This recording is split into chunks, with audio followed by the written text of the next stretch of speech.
दिन ये देश सही मायनों में आजाद होगा।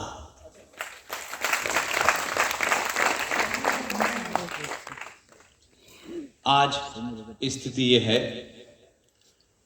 कि मेरे बड़े भाई के से भी बड़े इस यात्रा के साथी और सुभाष चंद्र बोस पर अगर पूरे देश में कोई ये कह सकता हो कि तथ्यों पे, लॉजिक पे, रीजंस के साथ, डॉक्यूमेंट के साथ अगर भारत में कोई एकमात्र आदमी है जो सुभाष के ऊपर अगर कुछ भी बोल सकता है, उसका नाम है प्रोफेसर कपिल कुमार। क्योंकि लोग आए बाएं शाएं सुविधा के हिसाब से सुभाष चंद्र बोस के बारे में बोलते हैं। ये दुनिया का सबसे बड़ा झूठ है कि 15 अगस्त 1947 को भारत आजाद हुआ था। बच्चा बच्चा पिछले 70 सालों से हम भी उसी दौर से गुजरे और यही मानते थे कि 15 अगस्त को भारत आजाद हो गया है। और आज भी जन जन में यही लोग मानते हैं ये दुनिया का सबसे बड़ा फ्रॉड और झूठ है। और ये तथ्यों पे है, कहीं कोई किसी के प्रति कोई घृणा नहीं है, किसी के प्रति कोई द्वेष नहीं है। इतिहास को और इतिहास की तारीखों को भी आप अपने स्वार्थ के लिए अगर इस्तेमाल करेंगे, फिर उस राष्ट्र के गर्त में मिलने का फिर कोई रोक नहीं सकता है। ये 70-72 सालों का सफर जो भारत को यहां लाया है, लोग बड़ी चिल्ला चिल्ला के कहते हैं कि हमने बड़ा विकास किया है, हमने बड़े डैम बनाए हैं। दुनिया के जितने भी राष्ट्र हैं वो डैम बनने से और बिजली घर बनने से कभी महान नहीं हुए अगर उनकी संतानें मानसिक रूप से गुलाम हैं। तो राष्ट्र में कितना भी बड़ा आप विकास कर लीजिए, उस विकास का कोई अर्थ नहीं है। इसलिए हम इन 70 सालों में यह भी नहीं जान पाए कि देश क्या है और राष्ट्र क्या है। और इसमें सब शामिल है। सिर्फ यह कह दे कि कोई पार्टी, कोई एक विचारधारा, कोई एक संगठन, सारे संगठन शामिल है। कोई इस देश का अंग ऐसा नहीं है जो इस झूठ में जिसने बढ़ चढ़ के हिस्सा न लिया हो। क्योंकि जब झूठ बोलने से फायदा होने लगे तो समाज भी धीरे धीरे झूठ सुनने लगता है और उसे झूठ ही अच्छा लगता है।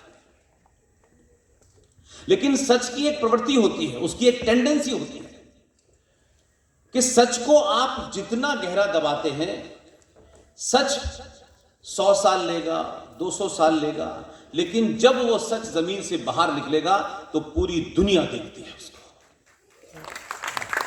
और ये बात मैं इस मंच से खड़े होकर के आसनसोल के वासियों के सामने कि वो ताली बजाएं इसलिए नहीं कह रहा हूं। इसलिए कह रहा हूं कि हमने एक आम नागरिक के रूप में भी बड़ी बड़ी बातें की, बड़े बड़े स्लोगन दिए, बच्चों से जब भी बात हुई तो वही सुनी सुनाई बातें की। लेकिन जब आप सच बोलते हैं तो उस सच का असर कैसे होता है, इसका जीता जागता प्रमाण है कि पिछले 10-12 साल के इस सफर में प्रोफेसर कपिल कुमार,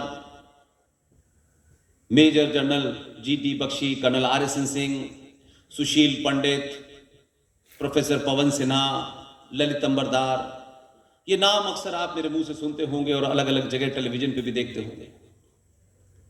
10-12 लोगों ने मिलकर यह तय किया।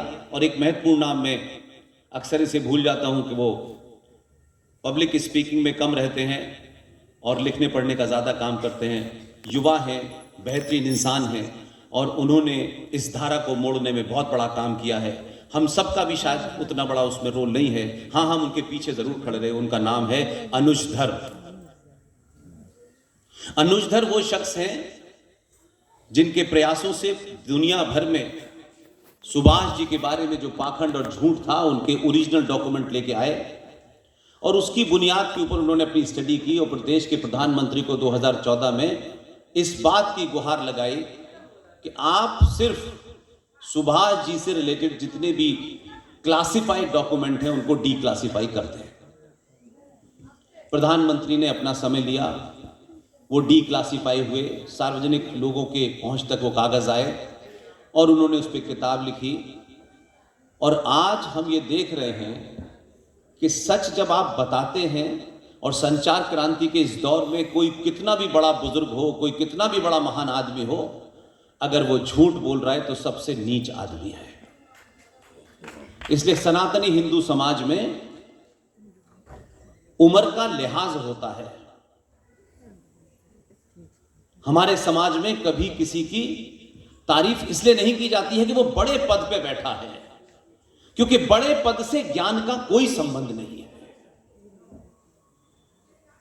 इसलिए जब ये मुहिम चली तो एक बड़ा काम ये हुआ कि हम सब ने कहा कि आप एक काम करें जो सांकेतिक होगा, जिसका असर शायद हमारे दौर में तो होगा बहुत थोड़ा सा, लेकिन आने वाली नस्लों को, पीढ़ियों को झूठा इतिहास पढ़ने के बावजूद भी, अगर ये इतिहास सरकारी तौर पर नहीं भी बदला, तब भी इस घटना से कम 1000 साल तक आने वाली पीढ़ियां इस बात पे गर्व करेंगी कि हम किनके वंशज हैं।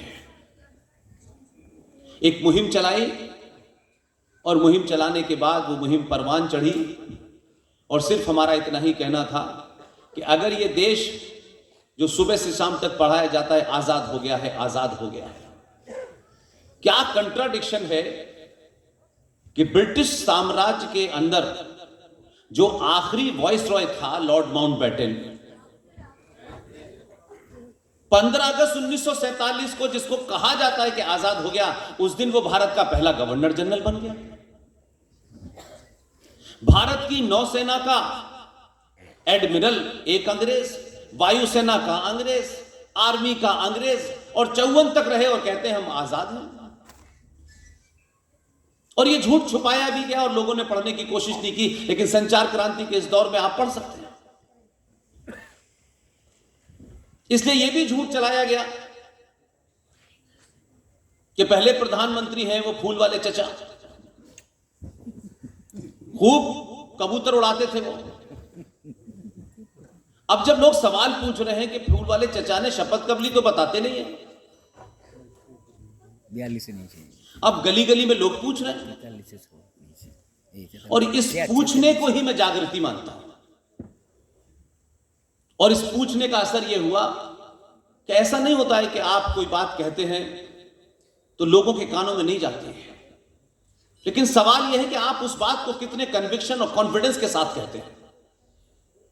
जब आप इससे ऊपर उठ जाते हैं कि पेट्रोल की कीमत कितनी है और गैस की कीमत कितनी है, और सड़क टूट गई है, कि रोजगार नहीं मिला है, यह मानव के इतिहास में हर जगह सड़क का टूटना, रोजगार न होना, बेरोजगारी होना, पैसे बढ़ जाना, महंगाई घट जाना, यह जब तक मानव सभ्यता रहेगी तब तक चलता रहेगा।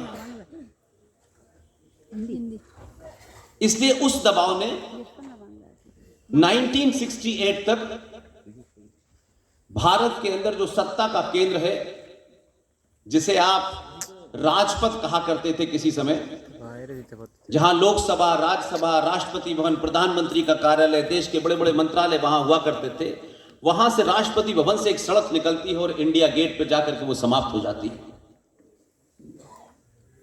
उसी इंडिया गेट के पीछे एक बहुत पुरानी छतरी लगी हुई थी, और क्योंकि भारत में ट्रांसफर ऑफ पावर हुआ था,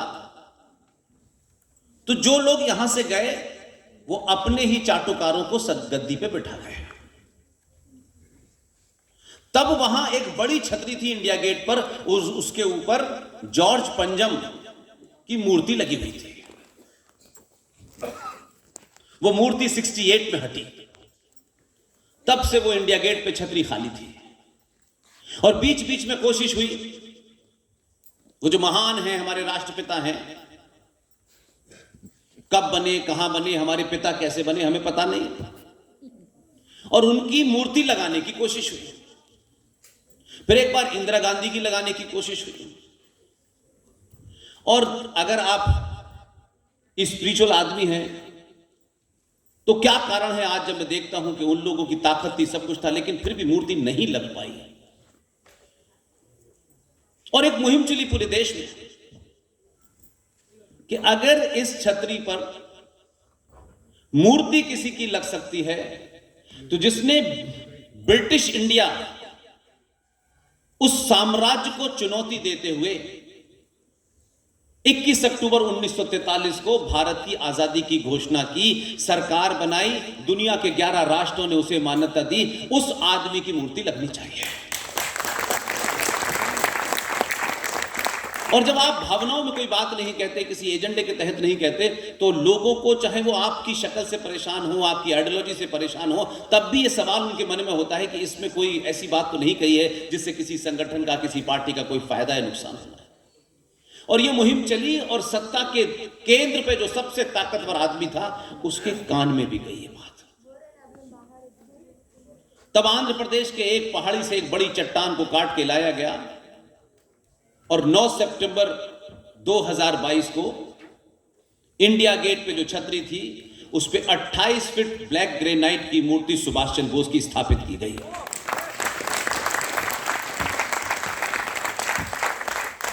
और वो जो राजपथ था, क्योंकि राज करने वाले चले गए थे, लेकिन उनके जो चापलूस थे, उन्हें वो आज भी राजपथ ही लगता था। फिर उस राजपथ का भी नाम बदला। और 26 जनवरी जो, जिसकी तैयारी 24 तारीख से शुरू होती है और 26 तक चलती है, आपके दबाव ने देश की सत्ता के प्रधान को वहां तक पहुंचाया कि उन्होंने कहा कि 26 जनवरी की तैयारी राजपथ पे अब 23 जनवरी से होगी। दुनिया में मैसेज देने का एक तरीका होता है। दुनिया पूछेगी कि 23 जनवरी को क्या दिन था, क्यों था, क्यों 23 जनवरी से शुरू होगी, क्यों सुभाष की मूर्ति यहां लगी हुई है। जिसके घर की